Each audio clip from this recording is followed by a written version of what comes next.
റമദാനിലേക്ക് അടുത്തുകൊണ്ടിരിക്കുന്ന ഏറ്റവും ശ്രേഷ്ഠമാക്കപ്പെട്ടതായ ഈ സമയത്ത് റസൂലുള്ളാഹി സ്വല്ലല്ലാഹു അലൈഹി വസല്ലമ തങ്ങൾ ആ യാസീൻ സൂറത്തിനെ കുറിച്ച് പറഞ്ഞതാണ്.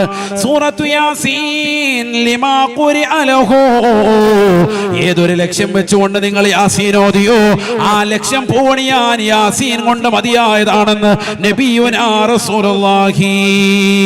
അല്ലാഹുവിന്റെ റസൂൽ പറയുകയാണ്, ഇന്നലി കുല്ലി ഷൈഇൻ ഖൽബാ വഖൽബുൽ ഖുർആനി സൂറത്തു യാസീൻ. ലോകത്തുള്ള സർവ്വ വസ്തുക്കൾക്കും ഹൃദയമുണ്ട് സാബാ. പരിശുദ്ധമാക്കപ്പെട്ട ഖുർആനിന്റെ ഹൃദയമാകുന്ന സൂറത്താണ് യാസീൻ സൂറത്ത് എന്ന് ഹബീബുനാ റസൂലുള്ളാഹി. മനുഷ്യന്റെ ശരീരത്തിന്റെ പാർട്ടുകളിൽ നിന്ന് ഏറ്റവും ബന്ധപ്പെട്ടതല്ലേ, ഏറ്റവും വിലപ്പെട്ടതാകുന്ന അമൂല്യമായ സാധനമല്ലേ അവന്റെ ഹൃദയം എന്ന് പറയുന്നത്. അതേപോലെ മനുഷ്യ ഖുർആനിൽ ഏറ്റവും വിലപ്പെട്ടതാണല്ലോ അതിന്റെ ഹൃദയം. അത് യാസീനാണ്, യാസീനാണ്.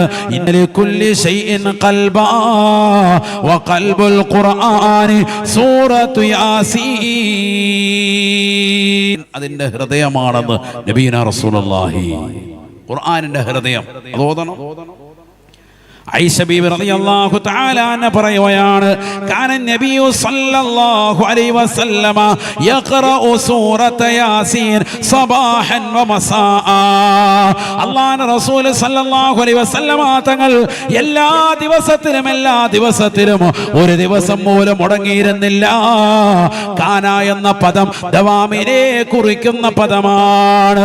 ഒരു ദിവസം പോലും മുടങ്ങാതെ കൃത്യമായ പ്രവാചകൻ ഓതിയിരുന്ന സൂക്തമാണ് സൂറത്ത് യാസീൻ. പ്രഭാതത്തിലും പ്രദോഷത്തിലും നബി തങ്ങൾ പതിവാക്കിയിരുന്ന അമലാണെന്ന് ആയിഷ ബീവി റളിയല്ലാഹു അൻഹാ.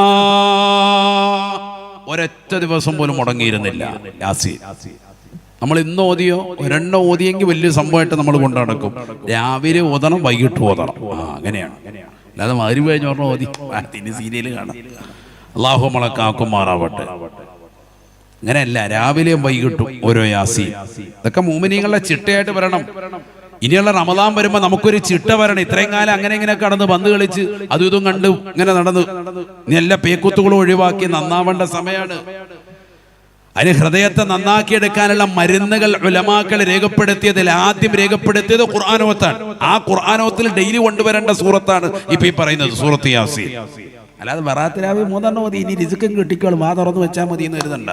അല്ലാഹു നമ്മളക്കാക്കട്ടെ, മുറാദുകൾ ഹാസിലാകണം. അതുകൊണ്ടാണല്ലോ എല്ലാ കാര്യത്തിലും നമ്മൾ ഓതുന്നത്.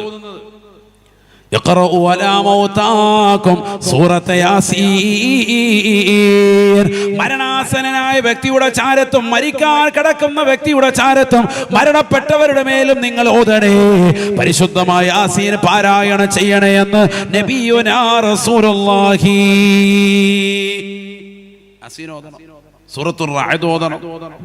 മരണാസനായ വ്യക്തിയുടെ ചാരത്തിരുന്നിട്ട് ഖുർആൻ ഓതി കൊടുക്കണം. അയാൾക്ക് തൽഖീൻ ഇങ്ങനെ ഉറപ്പിക്കണം, ലാ ഇലാഹ ഇല്ലല്ലാഹ് അടുത്തിരുന്ന് ഇങ്ങനെ ചെല്ലണം.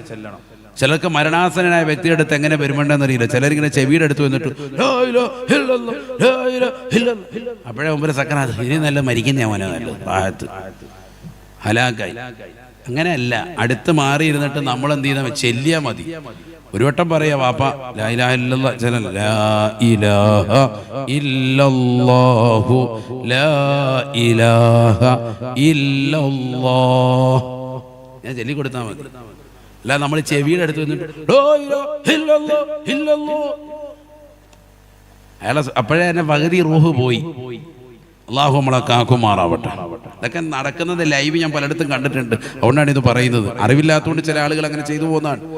അവരുടെ വാപ്പ ശരിക്കും കേൾക്കാണ്ട് റൂഹിലേക്ക് എത്തിച്ചു കൊടുക്കാണ് ഇവരടുത്തിരുന്നിട്ട്. സുബഹികരിച്ചോന്ന് ചോദിച്ചാൽ ഇറങ്ങി ഓടും. അല്ലാഹു നമ്മളെ കാക്കുമാറാവട്ടെ. അതില്ല, ആയിരം തല്ലി കൊടുക്കാൻ വന്നിരിക്കുക കാര്യമായിട്ട്. അല്ലാഹു നമ്മളെ കാത്ത് സംരക്ഷിക്കട്ടെ. അതുകൊണ്ട് അത് വേണ്ട, അടുത്തിരുന്നിട്ട് ഇങ്ങനെ നല്ലപോലെ ചൊല്ലിക്കൊടുക്കുക. അപ്പൊ എന്തെങ്കിലും അവർ ലാ ഇലാഹ ഇല്ലല്ലാഹ് ഒരു വട്ടം ചെല്ലി എങ്കിൽ പിന്നെ നമ്മൾ പിന്നെ ചെല്ലാൻ വേണ്ടി ആ ചെല്ലി ചെല്ലി ചെല്ലി ചെല്ലി ചെല്ലി ചെല്ലി എന്ന് പറഞ്ഞുകൊണ്ടിരിക്കുന്നുണ്ട്. അതുമുണ്ട്, ചില ആളുകൾ അങ്ങനെയുണ്ട്. അവരൊരു വട്ടം ലാ ഇലാഹ ഇല്ലല്ലാഹ് ചെല്ലിയെങ്കിൽ പിന്നെ അത് മതി. പിന്നെ ചെല്ലെന്ന് പറയാം പോടാ ഹൈവാനെന്ന് പറഞ്ഞിട്ട് മരിച്ചു കഴിഞ്ഞാൽ തീർന്നു. ലാ ഇലാഹ ഇല്ലല്ലാഹ് പോയിട്ട് അവസാനം ഇത് പറഞ്ഞാൽ മരിക്കുന്നു. അതുകൊണ്ട് എന്ത് ചെയ്യരുത്, അവരിട്ട് ഇടങ്ങേറാക്കരുത്. ഇനി എന്തെങ്കിലും ഒരു വാക്ക് വേറെ പറഞ്ഞു പോയി നമ്മൾ കണ്ടാൽ അപ്പൊ വീണ്ടും അടുത്ത് നമ്മൾ എന്ത് ചെയ്യണം? വീണ്ടും ലാ ഇലാഹ ഇല്ലല്ലാഹ് എഴുതി കൊടുക്കണം. ആണ് വേണ്ടത്. അപ്പൊ ഖുർആൻ ഓതണം. ചിലർക്ക് ഖുർആൻ ഓതാൻ പേടിയാ. മരിക്കുന്നിടത്ത് ഖുർആൻ എങ്ങനെ ഓസ്താ? അവർ വല്ലതും പറയൂലേ, മരിക്കാൻ കിടക്കുമെന്ന് തോന്നിപ്പോവൂലേ? സാലിഹീങ്ങൾക്ക് വിഷയമൊന്നുമില്ല. 24 മണിക്കൂർ സിനിമയും കണ്ടുകൊണ്ട് നടക്കുന്നവരാണ്, ഒരു കുഴപ്പമില്ല. നല്ല പാട്ടിട്ട് കൊടുത്താൽ ആയത്തെ നമുക്കങ്ങനെ നല്ല പാട്ടൊക്കെ കേൾക്കുമ്പോൾ ആനന്ദിച്ച് മരിക്കട്ടെ, വലിയ റാഹത്തായിട്ട് മരിക്കട്ടെ എന്ന് പറയും. അള്ളാഹു നമ്മളെ കാത്തു സംരക്ഷിക്കട്ടെ. ആമീൻ പറയിൻ. അള്ളാഹു നമ്മളെ കാത്തു സംരക്ഷിക്കട്ടെ.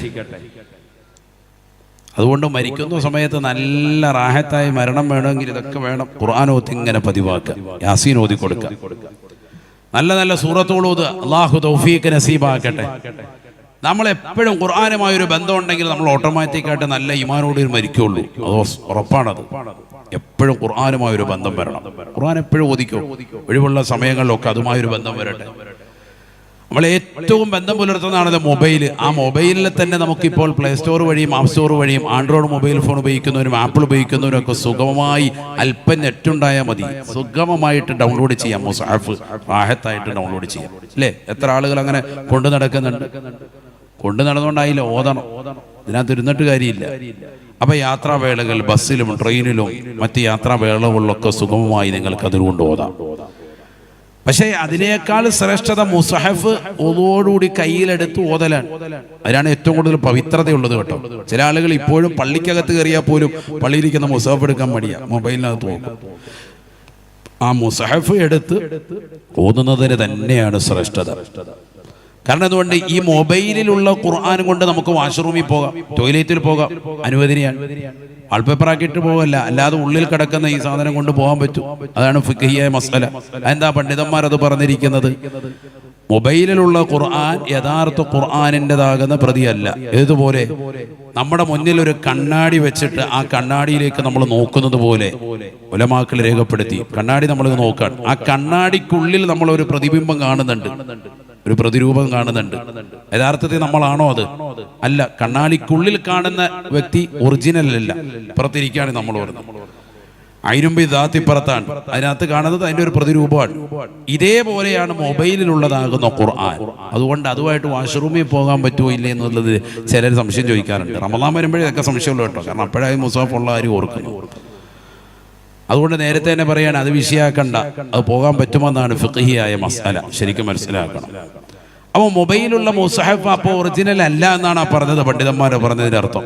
ഒറിജിനൽ അല്ല എന്ന് പറഞ്ഞത് ഏതർത്ഥത്തിലാണ്? അതുമായി മുസ്ഹഫ് തൊട്ടടുത്ത് വെച്ചിട്ട് ആ മുസ്ഹഫ് പോലും എടുക്കാതെ ഇതിങ്ങനെ എടുത്ത് വെച്ച് ഇങ്ങനെ ഓതുന്നതിൽ കാര്യമില്ല. ഇത് മൊബൈൽ ഒന്നും ഇല്ലാതെ നിനക്ക് കൊണ്ടു നടക്കാം. മറ്റേതല്ല, മുസ്ഹഫായിട്ട് തന്നെ നിൽക്കുമ്പോൾ അത് ഒതുവോടുകൂടി തന്നെ കൈകാര്യം ചെയ്യണം. അള്ളാഹു മനസ്സിലാക്കാൻ തൗഫീഖ് തരട്ടെ. അത് നമ്മുടെ ഒരു സൗകര്യത്തിന് ഞാൻ പറഞ്ഞതാണ്. അപ്പോൾ നമ്മൾ യാത്രാവേളകളിൽ അങ്ങനെ പോകുന്ന സമയങ്ങളിലൊക്കെ ഈ മുസ്ഹഫ് റാഹത്തായിട്ട് നമുക്ക് പാരായണം ചെയ്യാം. അത് വലിയ അത്ഭുതമായിട്ട് കൊണ്ട് നടക്കുന്ന വസ്തുത ഇന്നത്തെ തലമുറയിൽ കാണുന്നുണ്ട്. ആരെങ്കിലും ഒരാളത് ഓതുന്നത് കണ്ടു കഴിഞ്ഞാൽ അല്ലാഹു മാഷാ അല്ലാഹ് യാത്രാവളിയിൽ ഓതുന്നത് കണ്ടോ ഒരു കുട്ടി എന്ന് പറഞ്ഞുകൊണ്ട് ക്യാപ്ഷൻ കൊടുത്ത് വലിയ സംഭവമാക്കേണ്ട കാര്യമൊന്നുമില്ല. ഇത് ഖുർആൻ എന്ന് പറഞ്ഞ ഓതുന്ന ഗ്രന്ഥമാണ്, ഓതപ്പെടേണ്ട ഗ്രന്ഥമാണ്. നമ്മുടെ ഇന്നത്തെ തലമുറയിലേക്ക് ചേർത്ത് നോക്കിയിട്ട് ആ പാരായണം കുറഞ്ഞു പോയി എന്നുള്ളത് വസ്തുതയാണ്. അവിടെയാണ് ഏറ്റവും വലിയ അപകടം. അതിന് നമ്മൾ ഈ രാജ്യം വിടണം, മറു രാജ്യങ്ങളിലേക്ക് പോകണം. വേറെ ഏതെങ്കിലും ഒരു രാജ്യത്തേക്ക് പോയാൽ നിങ്ങൾ നോക്ക്, നിങ്ങൾ കൂടുതൽ ആളുകൾ നല്ല ഓതുന്നവരാണ്. നമ്മുടെ രാജ്യങ്ങളിൽ തന്നെ മറ്റു പലതാകുന്ന ജില്ലകളിൽ മറ്റുള്ളതാകുന്ന സ്ഥലങ്ങളിലേക്കൊക്കെ ഒന്ന് യാത്ര ചെയ്യണം. നമ്മൾ നമ്മുടെ മഹല്ലത്തിൽ തന്നെ നിൽക്കുന്നത് കൊണ്ടാണ് ഓത്തുകാരുടെ എണ്ണം ഗണ്യമായി കുറഞ്ഞതായി നമ്മൾ മനസ്സിലാക്കുന്നത്. പുറം നാടുകളിലേക്കൊന്ന് യാത്ര ചെയ്ത് നോക്ക്, മുസ്ഹഫ് എടുത്ത് ഓതൽ. അറബ് രാജ്യങ്ങളിലൊക്കെ പോയാൽ പ്രായമുള്ള ആളുകൾക്ക് മുസ്ഹഫ് എടുത്തുകൊണ്ട് ഓതാനുള്ള പ്രത്യേക സൗകര്യം അവർ ഓതിക്കൊണ്ട് തന്നെ ഇരിക്കുകയാണ്. ഖുർആൻ ആവർത്തിച്ച് ഓതുകയാണ്. ഹൃദയം തെളിയും ഓട്ടോമാറ്റിക്കായി. ആണ് ഖുർആന്റെ ഏറ്റവും വലിയ പ്രത്യേകത. അതാണല്ലോ വേണ്ടത്. ആരോടും വെറുപ്പില്ല, വിദ്വേഷയില്ല, വൈര്യമില്ല, ദേഷ്യമില്ല, പകയില്ല, അസൂയയില്ല, ഒരാളോടും ഇല്ല, എല്ലാവരോടും സ്നേഹം. അങ്ങനത്തെ ഒരു ഹൃദയം നിനക്ക് വരും. അല്ലാഹു തൗഫീഖ് തരട്ടെ. കരുണയിൽ നീ നിലകൊള്ളും. ഇന്നിപ്പോ നമ്മുടെ ഹൃദയത്തിൽ എല്ലാവരോടും വിദ്വേഷം, വെറുപ്പുകൾ. അയൽവാസിയാകുന്ന ഒരു മനുഷ്യന് നല്ലൊരു കാർ എടുത്തുകൊണ്ട് വന്നു, നമ്മൾ അറിഞ്ഞു, അപ്പൊ തന്നെ മനസ്സിലൊരു കറുത്ത പുള്ളി നമുക്ക് വീഴുക. എവിടെയെങ്കിലും അവന്റെ വണ്ടി പോയി ഇടിച്ചു, അപ്പൊ നമ്മൾ അൽഹംദുലില്ലാ, അപ്പോഴാണ് നമ്മൾ അൽഹംദുലില്ലാ പറയുന്നത്. അയൽവാസിയാകുന്ന മനുഷ്യൻ അയാൾ പോയി ചെക്കപ്പ് ചെയ്ത് വന്നു ഡോക്ടറെ അടുത്ത് പോയിട്ട്. അപ്പൊ നമ്മൾ കാണുകയാണ്, അയാൾ പറഞ്ഞു ഞാൻ ഷുഗറൊക്കെ ഒന്ന് ചെക്ക് ചെയ്യാൻ പോയതാണ്. എങ്ങനെയുണ്ട് ഷുഗർ, എങ്ങനെയുണ്ട്? 500 ആണോ? ഇൻസുലിൻ? ഷുഗർ ഇല്ല, നോർമലാന്നാ പറഞ്ഞു. മനസ്സിന് ചങ്കിന് കൊണ്ട്. കാരണം ഇവൻ രാവിലെ പോയിട്ട് ഇൻസുലിൻ 40 വെച്ച് എടുത്തുകൊണ്ടിരിക്കുക. ഹലാക്ക്. അതേ സമയത്ത് അയാൾ വന്നിട്ട് പറയാണ് ഡയാലിസിസ് ചെയ്യണമെന്ന് പറഞ്ഞിരിക്കുക, നാളെ മുതൽ തുടങ്ങണം ഡോക്ടർ പറഞ്ഞിരിക്കുക. അപ്പം അങ്ങനെ പറഞ്ഞോ. ഇതെല്ലാം പറഞ്ഞിട്ട് വീട്ടിലോട്ട് എത്തിയിട്ട് പെണ്ണുങ്ങളോട് പറയും നന്നായിപ്പോയി, അവൻ അങ്ങനെ തന്നെ വേണം, അവൻ്റെ കിഡ്നി 2ഉം പോകണം, ഇപ്പം 1 പോയിട്ടുള്ളൂ. ഇതാണ് ഉള്ളു നമ്മുടെയൊക്കെ ഹെഖ്ദ. അള്ളാഹു നമ്മളെ കാക്കുമാറാവട്ടെ. ഇത് 90% അങ്ങനെ ആയിപ്പോയി. പറഞ്ഞിട്ട് കാര്യമില്ല. കാരണം നാട്ടു നടപ്പാണ്. പൊതുവെ അസൂയയും പകയും വിദ്വേഷവും ഇങ്ങനെ കൂടിപ്പോവാണ്. ഇതൊക്കെ മാറണമെങ്കിൽ എന്തു കൂടണം? ഖുർആനോത്ത് കൂടണം. ഖുർആനോ നല്ലതുപോലെ ഓതിയാലേ വരും തലമുറ നന്നാവുള്ളൂ. അള്ളാഹു തൗഫീഖ് നൽകട്ടെ. നമ്മളൊക്കെ ഓത്ത് പഠിച്ചവരല്ലേ, മദ്രസയിൽ നിന്ന് റാഹത്തായി ഓത്ത് പഠിച്ചിട്ടുണ്ട്. പക്ഷെ ഈ ഓത്ത് പഠിച്ചിട്ട് അതൊന്ന് ഖുർആനൊന്ന് ഓതി പരിചയിക്കണ്ടേ? 30 ജുസുഒക്കെ പഴയ കാലത്ത് ഒരാളുടെ കീഴിൽ, ഒരു ഉസ്താദിന്റെ കീഴിൽ തന്നെ ഓതുന്ന ഒരു ശീലം ഉണ്ടായിരുന്നു. ഇന്ന് കുറഞ്ഞ ദിവസങ്ങൾ മദ്രസയിൽ പോയി മതിയാക്കി, അല്ലെങ്കിൽ ഓൺലൈനിലേക്ക് പോയി മതിയാക്കി, പരിശുദ്ധമായ മദ്രസ തന്നെ സിലബസ് തന്നെ പരിപൂർണമാക്കാതെ പോകുന്ന തലമുറയിലേക്ക് നമ്മുടെ സ്ത്രീകളും പുരുഷന്മാരും അടക്കം ഭൂരിഭാഗം ഭൗതിക മേഖലയിലേക്ക് തിരിഞ്ഞു. അതുകൊണ്ട് തന്നെ അലിഫ് ലാം മീം ഫാത്തിഹ മുതൽ സൂറത്ത് നാസ് വരെ ഒരാളുടെ അടുക്കൽ നിന്ന് ഓത്തുപള്ളിയിൽ നിന്ന് ഓതുന്ന ഒരു ശീലം ഇന്ന് നഷ്ടപ്പെട്ടു പോയി. അല്പം ഇങ്ങനെ പഠിച്ചു, അറബി അറിയാം, വായിക്കാൻ അറിയാം, പിന്നെ അങ്ങനെ ഓതാണ്. അങ്ങനെയല്ല. ഖുർആൻ തുടക്കം മുതൽ അവസാനം വരെ ഒരാളുടെ കീഴിൽ നമ്മൾ ഓതി പരിശീലിക്കണം. ഒരാളിന്ന് ഓത്ത് കേട്ട് പരിശീലിക്കണം. അങ്ങനെ ഓതി നമ്മൾ പരിശീലിക്കാനുള്ള അവസരം കൂടിയാണ് പരിശുദ്ധമായ റമദാൻ. ഈ റമദാനിൽ അതുമായി ബന്ധപ്പെട്ടുകൊണ്ടുള്ള എന്തെല്ലാം സൗകര്യങ്ങൾ വരുന്നോ. ഓൺലൈൻ ഇഷ്ടംപോലെ ക്ലാസ് ഉണ്ട്. ഇപ്പോൾ ചെറിയ കുട്ടികൾക്ക് വേണോ വലിയവർക്ക് വേണോ ഒക്കെ പരിചയിക്കാൻ പറ്റുന്ന ഇഷ്ടം പോലെ ക്ലാസ്സുകൾ. ചെറിയ പൈസ കൊടുത്താൽ മതി. 500 രൂപ, 1000 രൂപ, 2000 രൂപ ഒക്കെ കൊടുത്താൽ സുഖമായിട്ട് ഒരു മാസം മുഴുക്ക ഖുർആന്റെ ക്ലാസ് ഉണ്ട്. ഈ മാസത്തിൽ നമ്മളൊക്കെ ഓരോരുത്തരും അങ്ങനെയുള്ള ഒരു ക്ലാസ്സുമായി ഒരു അരമണിക്കൂർ സമയമെങ്കിലും എൻഗേജ് ആവണം. ഒരു ബന്ധം വരണം. കാരണം നമ്മളിപ്പോൾ മനസ്സിലാക്കി നമ്മൾ വലിയ ഓത്തുകാരാണ്. ആരും ഒരു ഓത്തുകാരല്ല. ഫാത്തിഹ സൂറത്തിൽ തന്നെ എത്ര തെറ്റാണ്. ഒരു തെറ്റ് വന്നാൽ തന്നെ പോയി ഫാത്തിഹ പോയി. ലാ സ്വലാത്ത ലിമൻ ലം യഖറഅ ബിഫാത്തിഹത്തിൽ കിതാബ്. ഫാത്തിഹ സൂറത്ത് വൃത്തിക്ക് ഓതാത്തവന്റെ നമസ്കാരം അല്ലാഹു സ്വീകരിക്കില്ല. ഹബീബ് മുഹമ്മദ് റസൂലുള്ളാഹി. ഏറ്റവും നിർബന്ധമായി പഠിക്കേണ്ട സൂറത്താണ്. നമ്മൾ ആ ഫാത്തിഹ തന്നെ ഒന്ന് ഓതിയാൽ തന്നെ എത്ര തെറ്റുണ്ടാവും ആലോചിച്ച് നോക്ക്. അപ്പൊ അതുകൊണ്ട് പുരുഷന്മാരാവട്ടെ സ്ത്രീകളാവട്ടെ പഴയ കാലം പോലെയല്ല. ഏതെങ്കിലും ഒരാളുടെ അടുത്ത് പോയിരുന്ന് പഠിക്കുകയൊന്നും വേണ്ട. ഓൺലൈൻ സംവിധാനത്തിലൂടെ തന്നെ സ്ത്രീകൾക്ക് സ്ത്രീകൾ തന്നെ എടുക്കുന്നതുണ്ട്, പുരുഷന്മാർക്ക് പുരുഷന്മാർ തന്നെ കൈകാര്യം ചെയ്യുന്ന ഇഷ്ടം പോലെ നല്ല സുന്നത്യമായതിൻ്റെ നല്ല ദീനിയായ ക്ലാസ്സുകൾ ഇന്ന് അവൈലബിൾ ആണ്.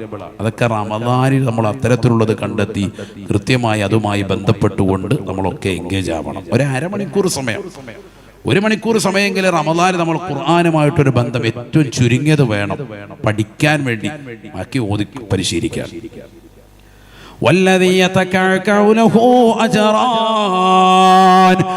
വിക്കി പ്രയാസപ്പെട്ടുകൊണ്ട് പരിശുദ്ധമായ ഖുർആൻ ഓതുന്ന ഏതൊരു മുസ്ലിം ഉണ്ടോ, മുഅ്മിനുണ്ടോ, അവർക്ക് 2 പ്രതിഫലമാണുള്ളത് എന്ന് നബിയുനാ റസൂലുള്ളാഹി. വളരെ വിക്കി പ്രയാസപ്പെട്ടുകൊണ്ട് ഓതുക. തപ്പിത്തടഞ്ഞ ഓതുന്നത് 2 കൂലി കിട്ടും. മറ്റവൻ 1 കൂലിയേ ഉള്ളൂ. നല്ലൊരു ഓതിയാണ്. ഇവര് 2 കൂലി. കാരണം എന്താ? പ്രയാസപ്പെട്ട് പരിശ്രമിക്കാൻ, ഖുർആൻ ഓതാൻ വേണ്ടി പരിശ്രമിക്കാൻ. എനിക്ക് ഓതാൻ അറിയില്ല എന്ന് പറഞ്ഞ് മാറ്റിവെക്കല്ല. ആ ഖുർആൻ ഇങ്ങനെ എടുത്തിട്ട് ഒരു വിധത്തിൽ ബുദ്ധിമുട്ടി ഓതുകയാണ്. അങ്ങനെ പ്രയാസപ്പെട്ടു പോകുന്നവന് 2 കൂലി. ലോകത്ത് ഒരു മതത്തിന്റെ ഗ്രന്ഥങ്ങളും ഇതുപോലെ പാരായണം ചെയ്യുന്നതിന് ഒരു നൽകപ്പെടുന്നില്ല, പരിശുദ്ധ ഇസ്ലാം അല്ലാതെ. നബിയനാ റസൂലുള്ളാഹി സ്വല്ലല്ലാഹു അലൈഹി വസല്ലം തങ്ങൾ പറഞ്ഞുവല്ലോ, ലാ അഖൂലു അലിഫ് ലാം മീം ഹർഫുൻ വലാകിൻ അലിഫുൻ ഹർഫുൻ വലാമുൻ ഹർഫുൻ വമീമുൻ ഹർഫുൻ. പരിശുദ്ധമായ ഖുർആനിലെ ഒരു ഹർഫ് ഓതിയാൽ 10 നന്മയാണ് സഹാബ. മൻ ഖറഅ ഹർഫൻ മിൻ കിതാബില്ലാഹ് ഫലഹു 10 ഹസനാത്ത്. ആരെങ്കിലും പരിശുദ്ധമായ ഖുർആനിൽ നിന്ന് ഒരു ഹർഫ് പാരായണം ചെയ്തു, ഒരക്ഷരം ഉച്ചരിച്ചു, അവന് 10 നന്മ അല്ലാഹു രേഖപ്പെടുത്തുമേ എന്ന് നബിയുനാ റസൂലുള്ളാഹി. എന്നിട്ട് അല്ലാഹുവിന്റെ റസൂൽ പറയുകയാണ്, അലിഫ് ലാം മീം ഈ അലിഫ് ലാം മീം എന്നുള്ളത് 3 അക്ഷരമാണ്. ഒരിക്കലും അതൊരക്ഷരമായിട്ട് ഞാൻ നിങ്ങളോട് പറയില്ല സഹാബ. അലിഫ് ഒരക്ഷരമാണ്, ലാം മറ്റൊരക്ഷരമാണ്, മീം മറ്റൊരക്ഷരമാണെന്ന് നബിയുനാ റസൂലുള്ളാഹി. അഥവാ അലിഫ് ലാം മീം പാരായണം ചെയ്ത് കഴിയുമ്പോൾ 3 ഹർഫ് ഉച്ചരിച്ച കാരണത്താൽ, 3 അക്ഷരം ഒഴിഞ്ഞ കാരണത്താൽ 30 കൂലി അവന് രേഖപ്പെടുത്തി പോയെന്ന് നബിയുനാ റസൂലുള്ളാഹി. അല്ലാഹു തൗഫീഖ് നൽകട്ടെ. ഇത് റമദാനിലാകുമ്പോ കൂലി വർദ്ധിക്കാൻ അല്ലാഹു തൗഫീഖ് നൽകട്ടെ. ആണ് മനസ്സിലാക്കേണ്ടത്. റമദാൻ അല്ലാത്തപ്പോൾ ഓതി ഇങ്ങനെ പരിശീലിച്ച് വരണം. ഇതിനോടൊരു ബന്ധം, കണക്ഷൻ ഉണ്ടാക്കി വരണം. എല്ലാ സൂറത്തും ഓതി വരണം. സൂറത്തുൽ വാഖിഅ, സൂറത്തുൽ മുൽക്ക് ഇതൊക്കെ കൃത്യമായി ഓതണം. നബിയനാ റസൂലുള്ളാഹി സ്വല്ലല്ലാഹു അലൈഹി വസല്ലമ തങ്ങളെ കുറിച്ച്, സ്വഹാബത്ത് അല്ലാഹുവിന്റെ റസൂലിനെ കുറിച്ച് പറയുകയാണ്. കാന നബിയു സ്വല്ലല്ലാഹു അലൈഹി വസല്ലമ ലാ യനാമു ഹത്താ യഖറഅ അലിഫ് ലാം മീം സജദ വസൂറത്തുൽ മുൽക്ക്. അല്ലാഹുവിന്റെ റസൂൽ സ്വല്ലല്ലാഹു അലൈഹി വസല്ലമ തങ്ങൾ പരിശുദ്ധമാക്കപ്പെട്ട സൂറത്തുൽ മുൽക്കും സൂറത്തു സജദയും പാരായണം ചെയ്യാതെ ഒരൊറ്റ രാത്രിയിലും നബി തങ്ങൾ ഉറങ്ങിയിരുന്നില്ല. എല്ലാ ദിവസവും ഉറങ്ങുന്നതിന് മുമ്പ് നബി തങ്ങൾ ഓതിയിരുന്ന 2 സൂക്തങ്ങളുണ്ട് സഹാബ. അലിഫ് ലാം മീം സജദ വസൂറത്തുൽ മുൽക്ക്. ഈ 2 സൂറത്തും ഓതാതെ നബി തങ്ങൾ ഉറങ്ങിയിരുന്നില്ല. മനസ്സിലായിക്കോ? അപ്പൊ ഇന്ന് മുതൽ നമ്മൾ ഉറങ്ങുന്നതിന് മുമ്പ് ഈ 2 സൂറത്ത് ഓതിയിട്ടുണ്ടോ എന്ന് ഉറപ്പുവരുത്തണം. രക്ഷിതാക്കളെ മക്കളോട് ചോദിക്കണം, സാധാരണ പറഞ്ഞാൽ സൂറത്ത് സജദയും അതുപോലെ തന്നെ സൂറത്തുൽ മുൽക്ക് ഓതിയിട്ട് കിടക്കും. അങ്ങനെ അത് ഓദിച്ചിട്ട് വേണം നമ്മൾ രാത്രി ഉറങ്ങുന്നതിന്. ഇത് വേഗം കഴിയും. ആകെ ഒരു 5 മിനിറ്റ് മാക്സിമം പോയാൽ, അതിനപ്പുറത്തേക്കില്ല. ആഹത്തായിട്ട് കഴിയും. സൂറത്തുൽ മുൽക്ക് പോലെ തന്നെ ചെറിയ സൂറത്താണ് സൂറത്തു സജദ. വലിയ ദീർഘമൊന്നുമില്ല, ഒരു അല്പം കൂടി ഉണ്ടാവും. പെട്ടെന്ന് കഴിയും. അതൊന്നും പരിശ്രമിച്ചാൽ കാണാതെ പഠിക്കാൻ പറ്റും. അല്ലാഹു തൗഫീഖ് നൽകട്ടെ. വെള്ളിയാഴ്ച ദിവസം സുബഹിക്ക് ഓതേണ്ട സൂറത്താണ് സൂറത്തു സജദ. 1-ാമത്തെ റക്അത്തിൽ സൂറത്തു സജദയും 2-ാമത്തെ റക്അത്തിൽ സൂറത്തുൽ ഇൻസാൻ. ഹൽ അതാ അലൽ ഇൻസാൻ ഹീനും മിനദ്ദഹർ ലം യകുൻ ശൈഅൻ മദ്കൂറാ ഇന്നാ ഖലഖനൽ ഇൻസാൻ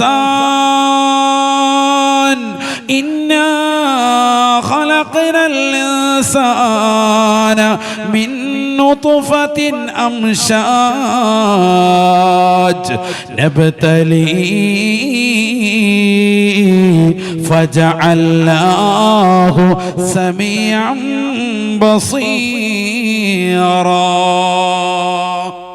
ഈ 2 സൂറത്താണ് വെള്ളിയാഴ്ച ദിവസം രാവിലെ സുബഹിക്ക് ഓതൽ ശക്തിമത്തായ സുന്നത്ത്. അല്ലാഹു തൗഫീഖ് നൽകട്ടെ. ശക്തിമത്തായ സുന്നത്താണത്. ഈ 2 സൂറത്ത് ഓതി നിസ്കരിക്കണം. അപ്പൊ ഇതിങ്ങനെ കാണാതെ പഠിക്കണം ഈ സൂറത്തൊക്കെ.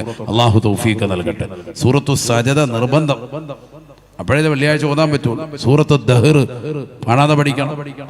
നമ്മുടെ മക്കള് കാണാതെ പഠിക്കേണ്ട സൂറത്തുകൾ ഏതാണെന്ന് എന്നോട് ചോദിച്ചാൽ ഞാൻ ആദ്യം അടയാളപ്പെടുത്തുന്ന സൂറത്തുകളാണ് ഇതൊക്കെ. ഈ യാസീൻ, സൂറത്തുൽ മുൽക്ക്, സൂറത്തു സജദ, സൂറത്തു ദഹർ, ഇതൊക്കെ കാണാതെ പഠിക്കണം. കാരണം വെള്ളിയാഴ്ച ദിവസം നബി തങ്ങൾ എല്ലാ വെള്ളിയാഴ്ചയും മുടങ്ങാതെ ഓതിയിരുന്നതാണ് ഏതൊക്കെ സൂറത്ത്? സൂറത്തു സജദയും 2-ാമത്തെ റക്അത്തിൽ ഏത്? സൂറത്തു ദഹർ എന്ന് പറയുന്ന സൂറത്തുൽ ഇൻസാൻ. ഹൽ അതാ അലൽ ഇൻസാനി ഹീനും മിനദ് ദഹർ എന്ന് പറയുന്നതാകുന്ന സൂറത്ത് നബി തങ്ങൾ ഓതിയിരുന്ന. നമ്മളില്ല, നമ്മൾ വേഗം സുഖമായിട്ട് ഉറങ്ങും. അല്ലാഹു നമ്മളെ സാലിഹീങ്ങൾ ചേർക്കട്ടെ. ചില ആൾക്കാർ ഇപ്പോഴായിരിക്കും ആദ്യമായിട്ട് ഇത് കേൾക്കുന്നത് തന്നെ, ഇങ്ങനെ ഒരു സൂറത്തുണ്ടോന്ന് തന്നെ. അതായത് വെള്ളിയാഴ്ച ഇങ്ങനെ ഓതൽ ശക്തിമത്തായ സുന്നത്തുള്ള സൂറത്തുണ്ടോ എന്ന് ചിന്തിക്കുന്നവരുണ്ടാവും. നമുക്ക് താല്പര്യമില്ല, നമുക്ക് വേഗം തീർത്താൽ മതി. അല്ലാഹു നമ്മളെ സാലിഹീങ്ങൾ ചേർക്കട്ടെ. നിസ്കാരത്തിൽ തന്നെ റമദാന് തന്നെ അലം നശ്റഹ് മുതൽ താഴോട്ട് ഓതുന്ന പള്ളി അന്വേഷിച്ച് ഓടുന്നവരുണ്ട്. റമദാനില് ഏറ്റവും ശ്രേഷ്ഠമാക്കപ്പെട്ടതാകുന്ന മാസമാണ് റമദാൻ. അതിൽ തന്നെ അലന്തര കൈഫ് മുതൽ താഴോട്ട് ഓതുന്നതാകുന്ന ഖത്തീബ് എവിടെ ഉണ്ടെന്ന് അന്വേഷിക്കാൻ വാട്സാപ്പ് കൂട്ടായ്മ ഉണ്ടാക്കിയിട്ട് എവിടെയാണ് വേഗം തീരുന്നത്? ഒപ്പം ഇവിടെ അങ്ങ് തീരുന്ന ചടയമംഗലത്തുണ്ട്. ഉദാഹരണം പറയട്ടെ, നാളെ ചടയമംഗലത്തുണ്ട് ഉടണ്ട. ഇത് കേട്ടിട്ട് അവന്മാർ പറഞ്ഞ എവിടെ ഉണ്ട്? പാരിപ്പള്ളിയിലുണ്ടെന്ന് പറഞ്ഞു. എന്നാ പിന്നെ പാരിപ്പള്ളിക്ക് വിടും. ഇവിടുന്ന് യാള്ള വണ്ടി സ്റ്റാർട്ട് ചെയ്തിട്ട് നേരെ അങ്ങോട്ട് പോകാം. കടയ്ക്കൽ നമ്മുടെ ഇവിടെ മുക്കാല് മുക്കുന്നത്തുണ്ടെന്ന് പറഞ്ഞു. ഉദാഹരണം പറയാട്ടോ. അത് കേട്ടിട്ട് അങ്ങോട്ട് പോകരുത്. റമദാൻ വേണ്ട ബൈക്ക് എടുത്ത് അവിടം വരെ പോയി നോക്കും നമ്മുടെ പിള്ളേർ. വെറുതെ പറഞ്ഞത് ഉദാഹരണം പറയാൻ. വേഗം തീരുമെന്ന് പറഞ്ഞാൽ ഉടനെ ബൈക്ക് എടുത്ത് അങ്ങോട്ട് പോകാൻ. നമ്മുടെ റമദാനിലുള്ളതാകുന്ന താല്പര്യം പോലും ഓത്ത് 10 മിനിറ്റ് കേൾക്കാൻ പോലും നമുക്ക് താല്പര്യമില്ല. വേഗം തീരാൻ നോക്കുക. അത് അരമണിക്കൂർ കൊണ്ട് തീരുകയാണെങ്കിൽ ഏറ്റവും ബെറ്ററായി. ഓരോ 2 റക്അത്ത് കഴിയുമ്പോഴും എല്ലാവരും നോക്കുന്ന എങ്ങോട്ട്? ഫ്രണ്ടിലത്തെ ക്ലോക്കിലേക്ക്. സമയം കറക്റ്റാണോ പോകുന്നത്? അള്ളാഹു നമ്മളെ സാലിഹ്യങ്ങൾ ചേർക്കണം. 1 മിനിറ്റ് അപ്പുറത്തോട്ടോ ഇപ്പുറത്തോട്ടോ വന്നാൽ വലിയ വിഷമം. കുറഞ്ഞാൽ വളരെ റാഹത്ത്, സന്തോഷം. കൂടിയാലോ കറക്റ്റായിട്ട് തീരുമോ? പെട്ടെന്ന് തീരുമോ? കറക്റ്റായിട്ട് തീരുമോ? അടുത്ത റക്അത്ത് ഉസ്താദ് പിടിക്കും കേട്ടാ. നോക്കണം. നമുക്കുമ്പോൾ ഫാത്തിഹ നല്ല സ്പീഡിൽ പോകുന്നുണ്ട്. അപ്പോൾ ഇവൻ്റെ മനസ്സിൽ തന്നെ അൽഹംദുലില്ലാ കറക്റ്റ് പിടിക്കുന്നത്. 10 മണിക്ക് തന്നെ തീരും. ആണോ അല്ലേ? അപ്പം നിന്റെ മനസ്സിലെ ഈമാനാണോ അത്? ദീനിനോടുള്ള മഹബത്ത് എത്രത്തോളം ഉണ്ട്, ഖുർആനോടുള്ള താല്പര്യം എത്രത്തോളം ഉണ്ടെന്ന് അള്ളാഹു പരീക്ഷിക്കാൻ. വലിയ സൂറത്ത് ഓതിയിട്ട് അഥവാ ഒരു ഖത്മ് തീർക്കുന്നു എന്ന് പറഞ്ഞാൽ എത്ര പേര് നിൽക്കും പുറയിൽ? എന്നാ ഈ സാധാരണ അലംതറ മുതൽ ഓതുന്നത് വെച്ച് നോക്കുമ്പോൾ ഒരു അരമണിക്കൂർ മാക്സിമം കൂടും. അത്രയേ ഉള്ളൂ. അരമണിക്കൂർ സമയം കൂടുള്ളൂ. ചിലപ്പോൾ ഒരു 20 മിനിറ്റ് കൊണ്ടായിരിക്കും കൂടുക. എന്നാൽ പോലും അധികം ആളുകൾക്കും താല്പര്യമില്ല. ആരാ ഇത്? ഭയങ്കര ദീനായിട്ട് അവകാശപ്പെടുന്ന ആചാര, പക്ഷെ നിസ്കരിക്കാൻ താല്പര്യമില്ല. ഇനി അഥവാ വല്ലതും ഉണ്ടെങ്കിൽ അതൊക്കെ ഒരു കസേര ഇട്ടുകൊണ്ട് വരും. കസേര ആർക്കാണ് പറ്റുന്നത്? ഞാനത് പറഞ്ഞത് യൂട്യൂബിലുണ്ട്. നിങ്ങൾ സമയം പോലെ ഒന്ന് കേൾക്കണം. അപ്പം അത് വിശദീകരിക്കുന്നില്ല, അരമണിക്കൂർ എടുക്കും അത് വിശദീകരിക്കാൻ നിന്നാൽ. ഇന്നിപ്പോൾ കസേര നിസ്കാരക്കാർ വർദ്ധിച്ചു. എല്ലാ മഹല്ലത്തിലും എല്ലാ വീടുകളിലും എല്ലാവരും കസേരയാണ് ഇടുക. ഒരു മസല വേണേ ഞാൻ പറഞ്ഞുതരാം. നിന്ന് നമസ്കരിക്കാൻ കഴിവുള്ള ഒരു വ്യക്തി അയാൾ കസേരയിലോ അല്ലാതെയോ ഒക്കെ ഇരുന്ന് നമസ്കരിച്ചാൽ, സുന്നത്ത് നമസ്കരിച്ചാൽ അയാൾക്ക് നിസ്കരിക്കൽ അനുവദനീയമാണ്. ഉദാഹരണം തറാവീഹ് സുന്നത്താണല്ലോ, ഫർള് നമസ്കാരമല്ല, സുന്നത്ത്. എങ്ങനെ കഴിവുണ്ട്? നിന്ന് നമസ്കരിക്കാൻ കഴിവുണ്ട്. അതോടുകൂടി തന്നെ അയാൾ ഇരുന്ന് നമസ്കരിച്ചാൽ നിസ്കാരം കബൂലാണ്, സ്വീകരിക്കപ്പെടും. പക്ഷേ ഇബ്നു ഹജർ ഹൈതമി റളിയല്ലാഹു അൻഹു തുഹ്ഫയിൽ രേഖപ്പെടുത്തി പകുതി പ്രതിഫലമേ കിട്ടുള്ളൂ. പോയിന്റ് മനസ്സിലാക്കണം. എന്ന് പറഞ്ഞാൽ അയാൾക്ക് എന്തിന് കഴിവുണ്ട്? നിന്ന് നമസ്കരിക്കാൻ കഴിവുണ്ട്. ആ കഴിവുള്ളതിനോടുകൂടി തന്നെ കസേര കിട്ടിയപ്പോൾ കസേരയിൽ ഇരുന്ന് റാഹത്തായിട്ട് നിസ്കരിച്ചു. അല്ലെങ്കിൽ അത്തഹിയാത്തിൽ ഇരിക്കുന്ന പോലെ അങ്ങനെ ഇരുന്ന് നമസ്കരിച്ചു. നിന്ന് നമസ്കരിക്കാൻ കഴിവുള്ള വ്യക്തിയാണ് അയാൾ. അങ്ങനെ സുന്നത്ത് നമസ്കരിച്ചാൽ നിസ്കാരം സാധൂകരിക്കപ്പെടും, സ്വഹീഹാവും. പക്ഷെ കൂലി പകുതിയെ കിട്ടുള്ളൂ. എന്തുകൊണ്ട്? നിന്ന് നമസ്കരിക്കാൻ കഴിവുണ്ടായിരുന്നു, എന്നിട്ട് എന്തിങ്ങനെ നിസ്കരിച്ചു? ഇരുന്ന് നമസ്കരിച്ചു. ശരിക്കും ശ്രദ്ധിക്കണേ. എന്നാൽ ഇതേ വ്യക്തി തന്നെ ഫർള് നമസ്കാരം നിന്ന് നമസ്കരിക്കാൻ കഴിവുള്ളതിനോടുകൂടി തന്നെ ഇരുന്ന് നമസ്കരിക്കാൻ പറ്റുമോ? പറ്റൂല. അതാണ് ആദ്യം മനസ്സിലാക്കേണ്ട വിഷയം. ഒരാൾ അങ്ങനെ നിസ്കരിച്ചാലോ നിസ്കാരം പോയി. കാരണം എന്താ? കഴിവുള്ളവൻ നിൽക്കണമെന്നുള്ളത് നിസ്കാരത്തിന്റെ ഷർത്തിൽപ്പെട്ടതാണ്. ആ ഷർത്ത് ഒഴിവാക്കിയിരിക്കുകയാണ്. അതിന്റെ ഫർളിൽപ്പെട്ട ഒരു മർമ്മപ്രധാനമായ കാര്യമാണ് കഴിവുള്ളവൻ നിൽക്കുക എന്നുള്ളത്. ഇത് കഴിവുണ്ടായിട്ട് ഇവൻ പതുക്കെ കസേരമേരങ്ങ് ഇരുന്ന് റാഹത്തായിട്ടു അസർ നിസ്കരിക്കുന്നു, മഗ്രിബ് നിസ്കരിക്കുന്നു, ഇശാ നിസ്കരിക്കുന്നു, സുബൈ നിസ്കരിക്കുന്നു. ഇങ്ങനെയൊക്കെ കസേരയിലോ അല്ലാതെയോ ഇരുന്ന് നമസ്കരിച്ചാൽ ആ നിസ്കാരം പോയി. അല്ലാഹു നമ്മളെ കാക്കുമാറാവട്ടെ. അപ്പൊ അതുകൊണ്ട് തന്നെ വളരെ ശ്രദ്ധിക്കണം. പുതിയ തലമുറയിലുള്ള ആളുകൾക്ക് ഇതൊന്നും കറക്റ്റ് അറിയില്ല, മസല ശ്രദ്ധിക്കുന്നുമില്ല. ഞാൻ തന്നെ വലിയ അറിവുള്ളവൻ എന്ന് പറഞ്ഞ് വലിയ ഹോജിയാരായിട്ട് ഇങ്ങോട്ട് വന്ന് 10 കസേര പള്ളിക്ക് വഖഫ്, 1 ഹാജിയാരുടെ പേര് എഴുതി റാഹത്തായിട്ട് സെറ്റ് ചെയ്ത് ഹാജിയാർ കയറിയിരുന്ന് അങ്ങ് നിസ്കരിച്ചാൽ കഴിവുള്ളതിനോടുകൂടിയാണ് ഈ നമസ്കാരമെങ്കിൽ ആ നിസ്കാരം കബൂലാവൂല. ഇത് വളരെ ഗൗരവത്തിൽ ശ്രദ്ധിക്കേണ്ട മസലയാണ്. ഇപ്പോൾ കസേരയിൽ ഇരുന്ന് നമസ്കരിക്കുന്നവർ, അത് ആണാവട്ടെ പെണ്ണാവട്ടെ, നിർബന്ധമായും മഹല്ലത്തിലെ ഖാദിമാരോട് ഉസ്താദുമാരോട് ചോദിക്കണം, ഞാൻ ഇങ്ങനെ നമസ്കരിക്കാൻ അർഹനാണോ? എനിക്ക് ഇന്ന പ്രശ്നങ്ങളൊക്കെ ഉണ്ട്, എനിക്ക് ഈ കസേര മേലെ നിസ്കരിക്കൽ അനുവദനീയാണോ? നിങ്ങളുടെ സ്വന്തം ഇജ്തിഹാദിലല്ല. നിങ്ങൾ സ്വയമേ തന്നെ എനിക്ക് കുഴപ്പം, എനിക്ക് അങ്ങനെ വളയാൻ പറ്റുന്നില്ല, ഇങ്ങനെ ആക്കാൻ പറ്റുന്നില്ല, അങ്ങനെ ഉനിയാൻ പറ്റുന്നില്ല, അതുകൊണ്ട് കസേര ഇട്ടു. അതൊക്കെ നിങ്ങളുടെ സ്വന്തം ഇജ്തിഹാദാണ്, നിങ്ങൾ കണ്ടെത്തിയതാണ്. അത് ഉസ്താദുമാരോട് ചോദിച്ച് ഞാൻ ഇപ്പോൾ നിലവിൽ കസേരയിട്ട് നിസ്കരിക്കുന്നു, എനിക്ക് ഇന്ന പ്രശ്നമുള്ളത് കൊണ്ടാണ് ഞാൻ അങ്ങനെ കസേരയിട്ട് നിസ്കരിക്കുന്നത്, അത് പറ്റുമോ ഇല്ലയോ എന്ന് ഉറപ്പ് വരുത്തിയിട്ടല്ലാതെ ഒരാളും കസേര എടുക്കരുത്. വളരെ ശ്രദ്ധിക്കണം ഇത്, അല്ലെങ്കിൽ നിസ്കാരം പോകും. കാര്യമായിട്ട് ഒന്നുമൊക്കെ എടുത്ത് ആചാര്യ വീട്ടിൽ നിന്ന് കാറ് ഓടിച്ച് ഇങ്ങോട്ട് വന്ന് പള്ളിയുടെ അതൊക്കെ കൂടെ നടന്ന് കയറി വന്ന് അകത്തോട്ട് വന്നിട്ട് കസേര ഇട്ടിട്ട് അങ്ങ് ഇരിക്കുക. കാറ് ഓടിച്ച് നല്ല ഒറ്റയ്ക്കാണ് വന്നത് ആചാര്യ, എന്നിട്ട് നടന്ന് നല്ല സെറ്റപ്പായിട്ട് കാലൊക്കെ കഴിയും അകത്തോട്ട് വന്നു കഴിയുമ്പോൾ കസേര വേണം, കസേരയ്ക്കകത്ത് കയറിയിരിക്കുക. ഇയാൾക്ക് ഇരിക്കാൻ പറ്റത്തില്ല. കാരണം ഇരിക്കണമെന്ന് വേണ്ടയോ എന്നുള്ളത് ഇവിടെ ഉസ്താദുമാർ പറയും, ആലിമീങ്ങളോട് ചോദിക്കണം. ഇത് നിർബന്ധമായി മനസ്സിലാക്കേണ്ട വിഷയമാണ്. ഇല്ലെങ്കിൽ എല്ലാം പോയി. ആകെ ഉള്ളത് നിസ്കാരം, സക്കാത്ത് കറക്റ്റ് അല്ല, ഹജ്ജ് ചെയ്തിട്ടില്ല, പാപങ്ങളുടെ കണ്ണീരൊപ്പിയിട്ടില്ല, നിരാലംബര കവലംബമായിട്ടില്ല, ദീനിന്റെ വിഷയങ്ങളിലൊക്കെ പരിപൂർണമായി പുറംതിരിഞ്ഞു നിൽക്കുന്ന മനുഷ്യൻ, ആകെ നിന്നിലുള്ളത് നിസ്കാരം. ആ നിസ്കാരം ഫാസിദാകുന്ന പ്രവർത്തനമാണ് നീ ചെയ്യുന്നത്. നിർബന്ധമായി മസല നീ ചോദിച്ച് മനസ്സിലാക്കിയിരിക്കണം. അല്ല നിന്റെ ബുദ്ധി കൊണ്ട് ചിന്തിച്ച് എനിക്ക് പറ്റും എന്ന് കരുതി കസേര നീക്കിയിട്ട് നിസ്കരിക്കരുത്. ഇന്ന് മഹല്ലത്തിൽ 90% ആളുകളും അവനവന്റെ സ്വന്തം ഇജ്തിഹാദ് കൊണ്ട് മസല കസേര ഇട്ടിരിക്കുകയാണ്. വലിയ വിഷയമാണ്. അവൻ തന്നെ സ്വന്തം കഴിയും, എനിക്ക് കുഴപ്പമുണ്ടെന്ന് പറഞ്ഞ് അങ്ങ് ഇടുകയാണ്. അങ്ങനെ പറ്റൂല. ഞാൻ ഈ അടുത്തൊരു മഹല്ലത്തിൽ പോയി നോക്കുമ്പോൾ ഫ്രണ്ടില് ഒരു പ്രത്യേക ടേബിൾ കൂടി സെറ്റ് ചെയ്തിരിക്കുകയാണ്. കടുത്ത തെറ്റാണത്. മഹലിനെ കമ്മിറ്റിയെ വിളിച്ചറിയിച്ചു, ഇത് തെറ്റാണ്, ഇത് ചെയ്യാൻ പാടില്ല. അവർ ഫിക്സ് ചെയ്ത് വെച്ചിരിക്കുകയാണ്. എങ്ങനെ? ഈ കസേരയോടുകൂടി തന്നെ ഫ്രണ്ടിലൊരു നല്ല റാഹത്തായിട്ട് ഡെസ്ക് കൂടി നല്ലതുപോലെ ഫിറ്റ് ചെയ്ത് സെറ്റ് ചെയ്ത് കൊടുത്തിരിക്കുക. ആരോ സ്പോൺസർ ചെയ്ത വലിയ കാര്യമായിട്ട് മുഖ് മാഫിയുള്ളവനാണെന്ന് അപ്പോഴേ മനസ്സിലായി. അല്ലാഹു നമ്മളെ കാക്കുമാറാവട്ടെ. നബിയനാ റസൂലുള്ളാഹി സ്വല്ലല്ലാഹു അലൈഹി വസല്ലമ തങ്ങൾ തന്റെ പ്രിയപ്പെട്ട അനുയായികളോട് പറയുകയാണ്, അല്ലിമൂഹുന്ന സൂറത്തുൽ വാഖിഅ, നിങ്ങളുടെ സ്ത്രീ വിഭാഗത്തിന് നിങ്ങൾ സൂറത്തുൽ വാഖിഅ പഠിപ്പിക്കണേ. ഹബീബുനാ റസൂലുള്ളാഹി അബ്ദുല്ലാഹി ഇബ്നു മസ്ഊദ് റളിയല്ലാഹു അൻഹു പറയുകയാണ്, അല്ലാഹുവിന്റെ റസൂൽ സ്വല്ലല്ലാഹു അലൈഹി വസല്ലമ തങ്ങൾ അല്ലമനി റസൂലുള്ളാഹി സ്വല്ലല്ലാഹു അലൈഹി വസല്ലമ സൂറത്തുൽ വാഖിഅ, അല്ലാഹുവിന്റെ റസൂൽ എനിക്ക് പഠിപ്പിച്ചു തന്ന, നേരിട്ട് പഠിപ്പിച്ചു തന്ന സൂറത്താണ് സൂറത്തുൽ വാഖിഅ പഠിപ്പിച്ചു തരുകയാണ്. ഇദാ വഖഅത്തിൽ വാഖിഅ ലൈസ ലിവഖഅതിഹാ കാദിബാ ഖാഫിളത്തുർ റാഫിഅ ഇദാ റുജ്ജത്തിൽ അർളു റജ്ജാ വബുസ്സത്തിൽ ജിബാലു ബസ്സാ ഫകാനത് ഹബാഅൻ മുംബസാ. പരിശുദ്ധമായ ഖുർആനിലെ വളരെ മനോഹരമാക്കപ്പെട്ട സൂറത്തുൽ വാഖിഅ അല്ലാഹുവിന്റെ റസൂൽ എനിക്ക് നേർക്ക് നേരെ പഠിപ്പിച്ചു തരുകയാണ്. എന്നിട്ട് നബി തങ്ങൾ എന്നോട് പറയുകയാണ്, പെൺമക്കൾ അധികരിച്ചതാകുന്ന സ്വഹാബിയല്ലേ, നിനക്ക് പെൺമക്കൾ ധാരാളമില്ലേ, അല്ലിമൂഹുന്ന സൂറത്തുൽ വാഖിഅ, അവർക്ക് നീ പഠിപ്പിച്ചു കൊടുക്കേണ്ട സൂറത്താണ് സൂറത്തുൽ വാഖിഅ എന്ന് അല്ലാഹുവിന്റെ റസൂൽ എന്നോട് പറയുകയാണ്. ബഹുമാനപ്പെട്ട അബ്ദുല്ലാഹി ഇബ്നു മസ്ഊദ് റളിയല്ലാഹു തആല അൻഹു അല്ലാഹുവിന്റെ റസൂൽ പഠിപ്പിച്ചതാകുന്ന ഈ സൂക്തവുമായി വീട്ടിലേക്ക് ചെല്ലുകയാണ്.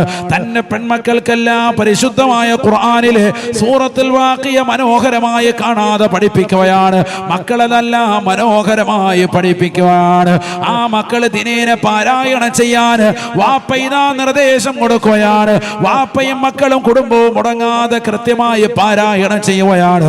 ആ വീട്ടിൽ ദാരിദ്ര്യമില്ല, ആ കുടുംബത്തിൽ അല്ലാഹു ജീവിതത്തിൽ ലേശം പോലും ദാരിദ്ര്യം നൽകിയിട്ടേ ഇല്ല. നബി സല്ലല്ലാഹു അലൈഹി വസല്ലമ തങ്ങൾ വഫാത്തായി. അബൂബക്കർ സിദ്ദീഖ് റളിയല്ലാഹു അൻഹു ഖിലാഫത്തിന്റെ കാലഘട്ടത്തിൽ സ്വർണത്തിന്റെ ഒരു കിഴിയുമായി ഒരു അനുയായിയുടെ കയ്യിൽ കൊടുത്തിട്ട് ബഹുമാനപ്പെട്ട അബ്ദുല്ലാഹി ഇബ്നു മസ്ഊദ് തങ്ങളുടെ വീട്ടിലേക്ക് അബൂബക്കർ സിദ്ദീഖ് റളിയല്ലാഹു അൻഹു പറഞ്ഞു വിടുകയാണ്. വളരെയേറെ സാമ്പത്തികമാകുന്ന പരാധീന അനുഭവിക്കുന്നതാകുന്ന പ്രായം ചെന്നതായ പ്രിയപ്പെട്ടതാകുന്ന അബ്ദുല്ലാഹി ഇബ്നു മസ്ഊദ് റളിയല്ലാഹു അൻഹുവിന്റെ പെൺമക്കൾ അധികരിച്ചവരല്ലേ, ആ കുടുംബത്തിന് ആശ്വാസം പകരുവാൻ സൂറത്തുൽ വാഖിഅ ബഹുമാനപ്പെട്ടവർ പഠിപ്പിച്ചതാകുന്ന സൂറത്തുൽ വാഖിഅ അവരുടെ ദാരിദ്ര്യ നിർമാർജനത്തിന് ഹേതുവാകുകയാണ്. അബൂബക്കർ സിദ്ദീഖ് റളിയല്ലാഹു അൻഹു പറഞ്ഞു വിട്ട ഭൃത്യന് ഇതാ സ്വർണത്തിന്റെ കിഴിയുമായി വീട്ടിലേക്ക് ചെല്ലുമ്പോൾ ബഹുമാനപ്പെട്ട അബ്ദുല്ലാഹി ഇബ്നു മസ്ഊദ് റളിയല്ലാഹു അൻഹു പറയുകയാണ്, എനിക്ക് എനിക്ക് ഈ സ്വർണത്തിന്റെ കിഴി വേണ്ട, കിഴി നൽകേണ്ടതില്ല. എന്തേ കാരണമെന്ന് ചോദിക്കുമ്പോ ബഹുമാനപ്പെട്ടവരെ പറയുകയാണ്, അല്ലമനി റസൂലുള്ളാഹി സ്വല്ലല്ലാഹു അലൈഹി വസല്ലമ സൂറത്തുൽ വാഖിഅ. അല്ലാഹുവിന്റെ റസൂൽ എനിക്ക് സൂറത്തുൽ വാഖിഅ പഠിപ്പിച്ചു തന്നിട്ടുണ്ട്. നബി തങ്ങൾ പറഞ്ഞിട്ടുണ്ട്, ആരെങ്കിലും മൻ ഖറഅ സൂറത്തുൽ വാഖിഅ ഫീ കുല്ലി യൗമിൻ ലം യജിദുഹു ഫാഖാ, ആരെങ്കിലും എല്ലാ ദിവസവും കൃത്യമായി മുടങ്ങാതെ സൂറത്തുൽ വാഖിഅ പാരായണം ചെയ്യുന്നുണ്ടോ അവൻ ഒരിക്കൽ പോലും ദാരിദ്ര്യം എത്തിക്കില്ല എന്ന് നബിയുനാ റസൂലുള്ളാഹി സല്ലല്ലാഹു അലൈഹി വസല്ലം നബി തങ്ങൾ എനിക്ക് പഠിപ്പിച്ചതാണിത്. അതുകൊണ്ട് തന്നെ ഇന്ന് വരെ ഞങ്ങൾക്ക് ദാരിദ്ര്യം ഇല്ല. കൊണ്ടുപോയിക്കോ. സ്വർണത്തിന്റെ വഴി കിഴിയാണ് കൊടുക്കുന്നത്. എന്താ ഇപ്പൊ സ്വർണത്തിന്റെ വില എത്രയായി? ഒരു പവന് എല്ലാ ദിവസവും രാവിലെ പത്രം എടുത്തിട്ട് ആകെ ഇപ്പം എല്ലാവർക്കും നോക്കാനുള്ളതാണ്. വേറെ ഒന്നും നോക്കിയില്ലേലും ഇതിങ്ങനെ നോക്കിക്കൊണ്ടിരിക്കും. അള്ളാഹു നമ്മളെ സാലിഹീങ്ങളെ ചേർക്കട്ടെ. ചില ആളുകളെ പ്രത്യേകിച്ചും അവരിങ്ങനെ രാവും പകലും ഇങ്ങനെ നോക്കിക്കൊണ്ടേയിരിക്കും. സ്വർണം മഹർ എത്ര എടുക്കണം, എങ്ങനെയാണെന്നൊക്കെ നോക്കിക്കൊണ്ടിരിക്കും. അല്ലേ അല്ലേ? അള്ളാഹു നമ്മളെ സാലിഹീങ്ങളെ ചേർക്കട്ടെ. ചിലർക്ക് പ്രത്യേകിച്ച് ഇങ്ങനെ കല്യാണം അടുത്ത ആളുകൾ അവരിങ്ങനെ നോക്കിക്കൊണ്ടേയിരിക്കും. എന്തായി എന്നുള്ളൊരു അപ്രാളാണ്. അപ്രാളപ്പെടുകയൊന്നും വേണ്ട. അള്ളാഹു എല്ലാം ഖൈറിലാക്കി തരും. അള്ളാഹു തൗഫീഖ് തരട്ടെ. ഇനിയിപ്പോൾ എന്ത് ചെയ്യുന്നു? സ്വർണത്തിന് ഇങ്ങനെ മാറ്റുകൂടി. യഥാർത്ഥത്തിൽ മഹർ നൽകൽ ഏറ്റവും ശക്തിമത്തായ സുന്നത്തായത് വെള്ളിയാണ്. ഇനി വെള്ളിയിൽ എല്ലാവരും കയറണം. അപ്പോൾ വെള്ളിക്ക് വില ഓടിക്കണം. അള്ളാഹു ബർക്കത്ത് ചെയ്യട്ടെ. വെള്ളിയാണ് എന്ത് കൊടുക്കൽ സുന്നത്തുള്ളത്? മഹറായി നൽകൽ സുന്നത്തുള്ളത്. അള്ളാഹു തൗഫീഖ് തരട്ടെ. സ്വർണ്ണം എങ്ങനെയോ കയറി വന്നതാണ്, പിന്നെ എല്ലാവരും അതിൽ തന്നെ പിടിച്ചു. എന്തോ ആയിക്കോട്ടെ, അള്ളാഹു ബർക്കത്ത് ചെയ്യുമാറാവട്ടെ. മറ്റൊരു വിഷയം ഇപ്പം അതിലേക്ക് പോകുന്നില്ല. ഏതായിരുന്നാലും നബി സല്ലല്ലാഹു അലൈഹി വസല്ലമ തങ്ങൾ പഠിപ്പിച്ച ഈ സൂറത്തുമായി ബഹുമാനപ്പെട്ടവർ മുന്നോട്ട് പോയി. അബൂബക്കർ സിദ്ദീഖ് റളിയല്ലാഹു അൻഹു വഫാത്തായി. ശേഷം ഉമർ ഇബ്നുൽ ഖത്താബ് റളിയല്ലാഹു അൻഹു ഖലീഫയായി വന്നു. അദ്ദേഹം കൊടുത്തുവിട്ടു സ്വർണത്തിന്റെ ഒരു കിഴി, ഒരു വലിയ തുണിക്കകത്ത് കെട്ടിയിട്ട് സ്വർണ്ണ നാണയം ഇട്ടിട്ട് കൊടുത്തുവിടുകയാണ്. നമ്മളാണെങ്കിലും ഫ്രീ ആയിട്ടാണെങ്കിലും റാഹത്തിങ് വാങ്ങിച്ചോ എന്ന് പറയാം. അള്ളാഹു തൗഫീഖ് തരട്ടെ. ചില ആളുകളൊക്കെ മൊബൈലിനകത്ത് ഇപ്പോഴും എന്ത് ചെയ്തിരിക്കാൻ സബ്സ്ക്രൈബ് ചെയ്ത് നടക്കുകയാണ്. ഇൻസ്റ്റാഗ്രാമിൽ ചില കുട്ടികളുടെയൊക്കെ പേജ്, പിന്നെ ചില ഷോറൂമുകളുടെ പേജ്. എന്തിനാ? അവരിങ്ങനെ റോഡിൽ എവിടെയെങ്കിലും വെച്ച് കാണുമ്പോൾ 200-ന്റെയും 500-ന്റെയൊക്കെ നോട്ടുമായിട്ട് നടക്കുകയാണ്. എൻ്റെ പേജ് സബ്സ്ക്രൈബ് ചെയ്ത് വെച്ചിട്ടുണ്ടോ? അതുണ്ടെങ്കിൽ 200-ന്റെ നോട്ട്. കൂട്ടത്തിൽ ഏതെങ്കിലും ഒരു ഷോറൂമിന്റെ പേരും കൂടെ പറയും. അതുകൂടെ സബ്സ്ക്രൈബ് ചെയ്ത് വെച്ചിട്ടുണ്ടെങ്കിൽ 500-ന്റെ നോട്ട് എണ്ണം തരും. എത്ര കൂടുതൽ എണ്ണി എടുക്കുന്നോ 30 സെക്കൻഡ് കൊണ്ട് അത്രയും നിനക്ക് കാശെടുക്കാം. ഇത് കേട്ടിട്ട് പിള്ളേരെല്ലാം ഇപ്പൊ ഇൻസ്റ്റഗ്രാമിന്റെ പേജ് തുടങ്ങി എല്ലാവരും ഇതെല്ലാം ലൈക്ക് ചെയ്ത് വെച്ചിരിക്കുക. റാഹത്തായിട്ട് വഴി വെച്ച് കണ്ടുമുട്ടണേതാണ് ബാരിക്കലിനാഫി റജബി മഷാബാനേക്കാൾ കൂടുതൽ വരുന്നോണ്ടിരിക്കുന്നു. അള്ളാഹു നമ്മളെ സാലിഹീങ്ങളെ ചേർക്കട്ടെ. ആണോ അല്ലയോ? ഇതിനേക്കാളൊക്കെ വലിയ നേട്ടം സാമ്പത്തികമാകുന്ന എല്ലാ പരാധീനതകളും കഷ്ടതകളും തീരും. എല്ലാവരും ഓടുന്ന എന്തിനാ? വയറ് ഈ അരച്ചാണ് വയറ് നിറയ്ക്കാനാണ്. ദാരിദ്ര്യത്തിന്റെ എല്ലാ പ്രയാസങ്ങളും അള്ളാഹു നീക്കിത്തരും. അള്ളാഹു തൗഫീഖ് നൽകട്ടെ. ഒരിക്കലും ദാരിദ്ര്യം ഉണ്ടാവൂല. കാദൽ ഫഖ്റു അൻ യകൂന കുഫറ ശഫീഉന റസൂലുള്ളാഹി. ദാരിദ്ര്യം വന്നാൽ അതൊരു പക്ഷേ ഈമാൻ തെറ്റിച്ച് കളയാൻ തന്നെ കാരണമായി തീരും. ഏത് നീചവൃത്യങ്ങളിലേക്ക് നമ്മൾ പോകാൻ പോകും. ഇപ്പൊ റെഡ് സീറ്റിലൊക്കെ കഴിയുന്ന സഹോദരിമാർ എല്ലാവരും സുഖാസ്വാദനങ്ങൾ പേറിക്കൊണ്ടുപോയവരല്ല, മറിച്ച് സ്വന്തം ഉപജീവന മാർഗമായിട്ട് പട്ടിണിയിലൂടെ കടന്നിട്ട് അങ്ങനെ പോയ എത്രയോ ലൈംഗിക തൊഴിലാളികളുണ്ട്. അള്ളാഹു സലാമത്തോടെ അനുഗ്രഹിക്കട്ടെ. അള്ളാഹു സലാമത്തോടെ അനുഗ്രഹിക്കട്ടെ. ദാരിദ്ര്യം നിർമ്മാർജ്ജനം ചെയ്യാൻ നബി സല്ലല്ലാഹു അലൈഹി വസല്ലം തങ്ങൾ കൊടുക്കുന്ന ഒറ്റമൂലിയാണ് സൂറത്തുൽ വാഖിയ. ഈമാനോട് കൂടി സൂറത്തുൽ വാഖിയ നല്ല വിശ്വാസത്തോട് ഓതുന്നുണ്ടോ ദാരിദ്ര്യം ഒഴിവാകും. ഫഖറാണ് ദാരിദ്ര്യം. 2 പേരുണ്ട് സക്കാത്തിന്റെ അവകാശികൾ. നമ്മൾ കേൾക്കാറുള്ളത് 8 അവകാശികളിൽ മർമ്മപ്രധാനമായിട്ട് ആദ്യം പറയേതാ? ഫഖീർ മിസ്കീൻ. അല്ലേ? ഇന്നമസ്സദഖാതു ലിൽ ഫുഖറാഇ വൽ മസാകീൻ. 2 പേരാണ് ഫുഖറാ മസാകീൻ. ഫഖീറും മിസ്കീനും രണ്ടും രണ്ടാണ്, രണ്ടും ഒന്നല്ല. ചില ആളുകൾ അങ്ങനെ മനസ്സിലാക്കുന്നുണ്ട്. ചിലർ മിസ്കീനെ കുറിച്ച് ഫഖീർ എന്ന് പറയും, ഫഖീറിനെ കുറിച്ച് മിസ്കീൻ എന്ന് പറയും. അങ്ങനല്ല. ഫഖീർ എന്ന് പറഞ്ഞാൽ ഒരാൾക്ക് അടുത്ത നേരത്തേക്ക് കഴിക്കാൻ ഒന്നുമില്ല, അത്ര ബുദ്ധിമുട്ടില്ല, അയാളാണ് ഫഖീർ. ഒന്നുമില്ല, മറ്റുള്ളതിലേക്ക് ആവശ്യമായി നിൽക്കുന്ന വ്യക്തി, സാധു മനുഷ്യൻ. അടുത്ത ഒരു നേരത്തേക്ക് എന്തെങ്കിലും ഒന്ന് കഴിക്കാനോ കുടിക്കാനോ ഒന്നുമില്ല, അങ്ങനെ നിൽക്കുന്ന അതാണ് ഫഖീർ. ഫഖർ എന്ന് പറഞ്ഞാൽ അതാ ദാരിദ്ര്യം. അള്ളാഹു അതിനെ തൊട്ട് നമ്മളെ കാക്കുമാറാവട്ടെ. അത് നബി സല്ലല്ലാഹു അലൈഹി വസല്ലം തങ്ങൾ കാവൽ തേടിയിട്ടുള്ളതാണ്. അങ്ങനെ ഒരു അവസ്ഥയെ തൊട്ട് അതാണ് നേരത്തെ പറഞ്ഞത് കാദൽ ഫഖ്റു അൻ യകൂന കുഫറ. അങ്ങനെയുള്ള ദാരിദ്ര്യം എന്തിലേക്ക് എത്തിക്കും? അവിശ്വാസത്തിലേക്ക് എത്തിക്കും, കുഫറിലേക്ക് എത്തിക്കും. അല്ലാഹു നമ്മളെ കാക്കുമാറാവട്ടെ. നബി തങ്ങൾ ദുആയിരുന്നല്ലോ, അല്ലാഹുമ്മ ഇന്നി അഊദു ബിക മിനൽ ഫഖ്രി വൽ ഫാഖാ. ദാരിദ്ര്യത്തിലേക്ക് അമർന്നു പോകുന്ന ഇല്ലായ്മത്തരത്തെ തൊട്ട് അല്ലാഹുവേ നിന്നോട് ഞാൻ കാവൽ തേടുന്നു. അല്ലാ, നീ പരിപൂർണമായ കാവൽ നൽകണേ അല്ലാ. നബി സല്ലല്ലാഹു അലൈഹി വസല്ലം തങ്ങൾ ദുആയിരുന്നിട്ടുള്ളതാണ്, അല്ലാഹുമ്മ ഇന്നി അഊദു ബിക മിനൽ ഫഖ്രി വൽ ഫാഖാ. നമ്മൾ ദ്വാരക്കേണ്ടതാണ് ദാരിദ്ര്യത്തെ തൊട്ട് എപ്പോഴും കാവൽ തേടണം. അല്ലാഹു തൗഫീഖ് നസീബാക്കട്ടെ. രണ്ടാമത്തെ സെക്ഷനാണ് ഇത് മിസ്കീന്, മസാക്കീൻ. അതിന്റെ ബഹുവചനം മിസ്കീൻ എന്ന് പറഞ്ഞാൽ എന്താ അർത്ഥം? മിസ്കീൻ എന്ന് പറഞ്ഞാൽ അടുത്ത നേരത്തേക്കുള്ള വകകളൊക്കെ ഉണ്ട്, കാര്യങ്ങളൊക്കെ നടന്നു പോകും, എന്നാൽ ഒരുപാട് നീക്കിയിരിപ്പുണ്ടോ, ബാങ്ക് ബാലൻസ് ഉണ്ടോ, അതില്ല. അതാണ് മിസ്കീൻ. അടുത്ത നേരത്തേക്ക് പോലും വകയില്ലാത്തവനാണ് ഫക്കീർ. അടുത്ത ഒരു നേരത്തേക്കും കൂടി ഉണ്ട്, കുറച്ച് ആളൊക്കെ അഡ്ജസ്റ്റ് ചെയ്ത് പോകാനുണ്ട്, എന്നാൽ ഒരുപാട് ബാങ്ക് ബാലൻസ് ഒന്നും ഇല്ല. അങ്ങനത്തെ ആളുകളാണ് എന്ത് പറയുക? മിസ്കീൻ എന്ന് പറയുക. ശരിക്കും മനസ്സിലാക്കണം. ഈ രണ്ടു കൂട്ടരും എന്തിന് അവകാശികളാണ്? സക്കാത്തിന് അവകാശികളാണ്. ഈ മിസ്കീനാവാനാണ് നമ്മളൊക്കെ പരിശ്രമിക്കേണ്ടത്. നബി തങ്ങൾ ദുആയിരുന്നത് അതിനു വേണ്ടിയിട്ടാണ്. എന്ന് പറഞ്ഞാൽ മിസ്കീനാവലാണ് ഖൈർ. മറ്റുള്ളതിനേക്കാളൊക്കെ താഴോട്ടും പോകണ്ട, മുകളിലോട്ട് ഒനിയാകുകയും വേണ്ട, എപ്പോഴും ഇടത്തരക്കാരനായി പോയാൽ മതി, കാര്യങ്ങൾ നടന്നാൽ മതി. ഒരാളെ മുന്നിൽ പോയി കൈ നീട്ടേണ്ടി വരരുത്, അത് അങ്ങേയറ്റം ദാരിദ്ര്യമായി. എല്ലാം ഉണ്ട്, 10 തലമുറയ്ക്ക് തിന്നാനും ഉണ്ട്, അവസാനം വാപ്പ എങ്ങനെയെങ്കിലും മരിക്കണേന്ന് പറഞ്ഞ് ദ്വാരുന്നോണ്ടിരിക്കുന്ന മക്കളാണ്. ആ കോലത്തിലാവും വേണ്ട, കാര്യങ്ങൾ നടന്നു പോയാൽ മതി. അതാണ് മിസ്കീൻ, ഇടത്തരക്കാരനായിട്ട് പോകും. നബി തങ്ങൾ ദുആയിരുന്നത് അതാണ്, اللهم أحيني مسكينا وأمتني مسكينا واحشرني في زمرة المساكين. അല്ലാഹുവേ, എന്നെ മിസ്കീനായി ജീവിപ്പിക്കണേ അല്ലാ, മിസ്കീനായി മരിപ്പിക്കണേ അല്ലാ.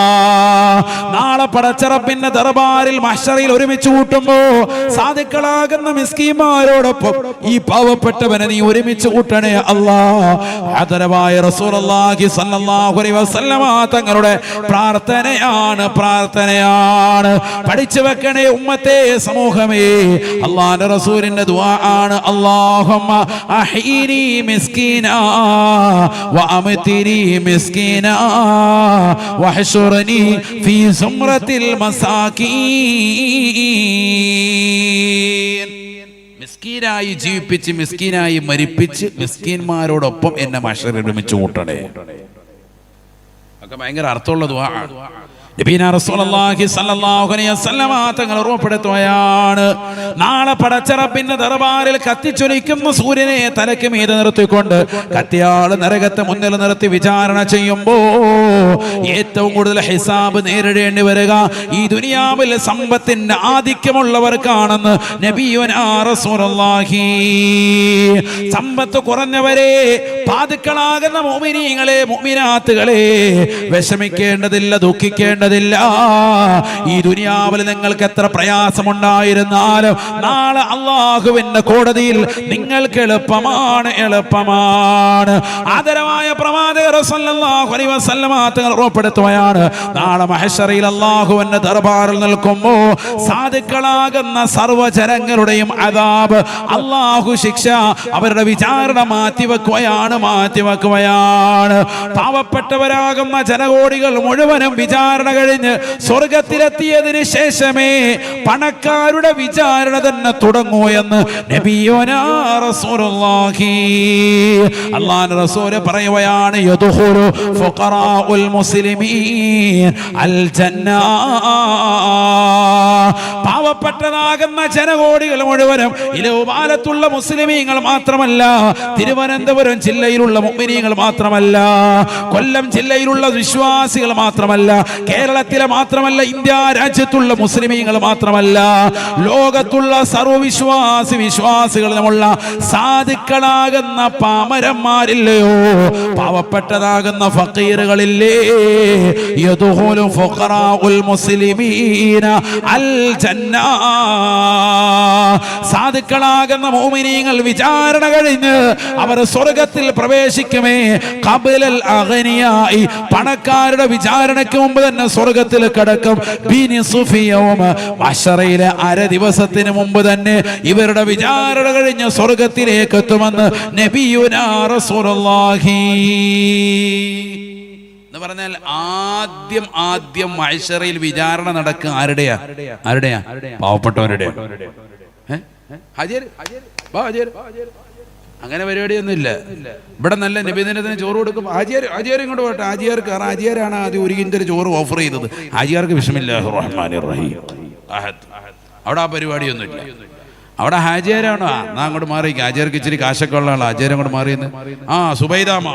സുബൈദ വരട്ടെ, ഉദാഹരണം പറയാട്ടോ. ഇവിടുത്തെ ഇറങ്ങിയ സദസ്സിലോട്ടൊന്നും വന്നേക്കല്ല. സുബൈദ വരട്ടെ എന്ന് പറഞ്ഞിട്ട് നീ അവരെ വിളിച്ചിട്ട് യാള്ള വിചാരണ അവരുടെ വേഗം കഴിഞ്ഞ ഖലാസ്, വേഗം പോയിക്കോ സാധു, നിങ്ങൾ വേഗം പോയിക്കോ. അപ്പുറത്ത് അബ്ദുറഹ്മാൻ വരട്ടെ, വിളിക്കാണ്. പാവം പിടിച്ചതാകുന്ന അബ്ദുറഹ്മാനെ വിളിച്ചിട്ട് വേഗം ഹിസാബ് കഴിഞ്ഞു വിടും.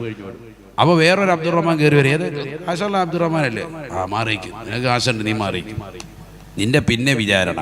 ആദ്യം പാവപ്പെട്ടവരുടെ മുഴുവൻ ആളുകളുടെയും വിചാരണ കഴിയും.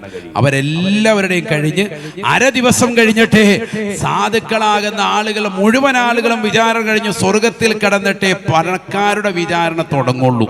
ശരിക്കും മനസ്സിലായിക്കോ. ഓ, പൈസ വേണോ കൂടണോ എന്ന് ചിന്തിച്ചോ. കാരണം ആളെ മഹ്ശറിൽ വിചാരണ കനക്കും. അള്ളാഹു നമ്മളെ കാക്കുമാറാവട്ടെ.